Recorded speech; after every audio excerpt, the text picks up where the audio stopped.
सभी भक्तजनों को जय श्री कृष्ण। श्री सुखदेव जी ने कहा, परीक्षित जी, वैद्य शिरोमणि अश्वनी कुमारों ने महर्षि च्यवन का अभिनंदन करके कहा, इसके बाद उनसे कहा कि यह सिद्धों के द्वारा बनाया हुआ कुंड है, आप इसमें स्नान कीजिए। च्यवन मुनि के शरीर को बुढ़ापे ने घेर रखा था, सब ओर नसें दिख रही थी, झुर्रियां पड़ जाने एवं बाल पक जाने के कारण वे देखने में बहुत भद्दे लगते थे।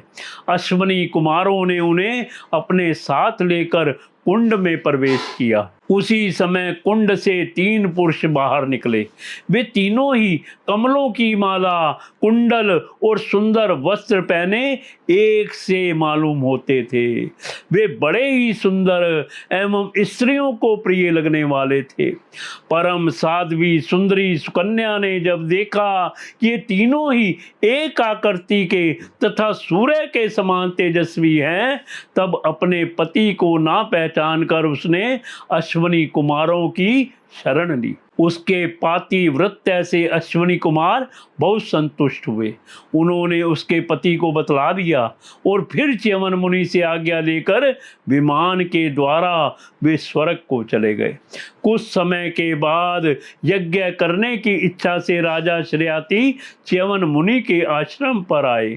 वहां उन्होंने देखा कि उनकी कन्या सुकन्या के पास एक सूर्य के समान तेजस्वी पुरुष बैठा है। सुकन्या ने उनके चरणों की वंदना की।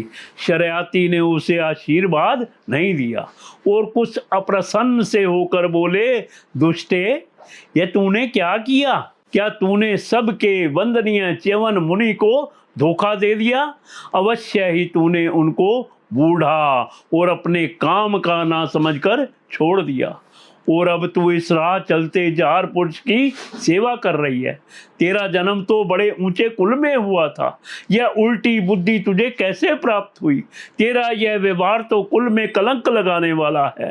अरे राम राम, तू निर्लज्ज होकर 4 पुरुष की सेवा कर रही है और इस प्रकार अपने पिता और पति दोनों के वंश को घोर नरक में ले जा रही है। राजा शर्याती के इस प्रकार कहने पर पवित्र मुस्कान वाली सुकन्या ने मुस्कुरा कर कहा, पिताजी, ये आपके जमाता स्वयं भृगुनंदन महर्षि च्यवन ही है। इसके बाद उसने अपने पिता से महर्षि च्यवन के यौवन और सौंदर्य की प्राप्ति का सारा वृत्तांत कह सुनाया। वह सब सुनकर राजा श्रेयाती अत्यंत विस्मित हुए। उन्होंने बड़े प्रेम से अपनी पुत्री को गले से लगा लिया। महर्षि च्यवन ने वीर श्रेयाती से सोम यज्ञ का अनुष्ठान करवाया और सोमपान के अधिकारी ना होने पर भी अपने प्रभाव से अश्वनी कुमारों को सोमपान कराया। इंद्र बहुत जल्दी क्रोध कर बैठते हैं, इसलिए उनसे यह सहा न गया।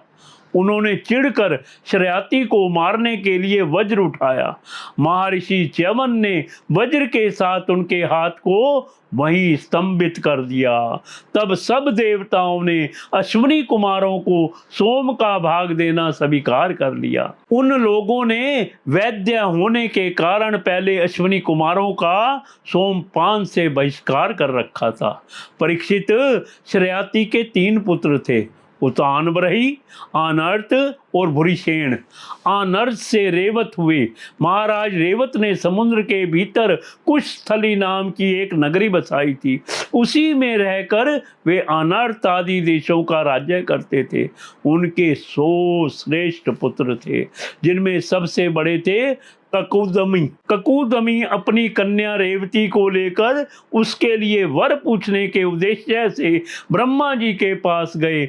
उस समय ब्रह्मलोक का रास्ता ऐसे लोगों के लिए बेरोक टोक था। ब्रह्मलोक में गाने बजाने की धूम मची हुई थी। बातचीत के लिए अवसर ना मिलने के कारण वे कुछ क्षण वहीं ठहर गए। उत्सव के अंत में ब्रह्मा जी को नमस्कार करके उन्होंने अपना अभिप्राय निवेदन किया। उनकी बात सुनकर भगवान ब्रह्मा जी ने हंसकर उनसे कहा, महाराज, तुमने अपने मन में जिन लोगों के विषय में सोच रखा था वे सब तो काल के गाल में चले गए।